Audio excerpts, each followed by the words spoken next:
শুধুমাত্র এই দোয়াটি একবার পড়েন, আল্লাহ তাআলা আপনার 90 বছরের গুনাহ মাফ করে দেবেন ইনশাআল্লাহ। আপনার 90 বছরের গুনাহ মাফ হয়ে যাবে শুধুমাত্র এই দোয়াটি যদি একবার পড়তে পারেন। আপনার ভাগ্য খুলে যাবে, রিজিকে বরকত আসবে, মনের ন্যাক আশা পূরণ হবে, আল্লাহ আপনার সব দোয়া কবুল করে দিবেন। সুবহানাল্লাহি ওয়া বিহামদি। এত ফজিলত, এই দোয়াটা আপনারা শেয়ার করে দিবেন। এই যুবকেরা, আমল না করেও সওয়াব পাবা। তোমার একটি শেয়ারে, একটা বাটনে প্রেস করে তুমি সওয়াব পেয়ে যাবা। কারণ তুমি আমল না করো, অন্য কেউ যদি তোমার শেয়ারের বদৌলতে আমল করে, সওয়াব তুমি পেয়ে যাবা। নবীজির হাদিস।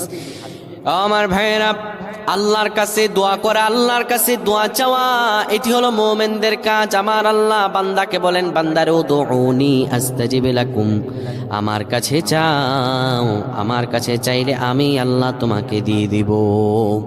কেউ যদি একবারে দোয়াটি পড়তে পারে, দোয়াটি হলো রব্বি ইন্নী যালামতু নাফসি ফাগফিরলি। কেউ যদি এই দোয়াটা একবার পড়তে পারে, আমার আল্লাহ তাআলা তার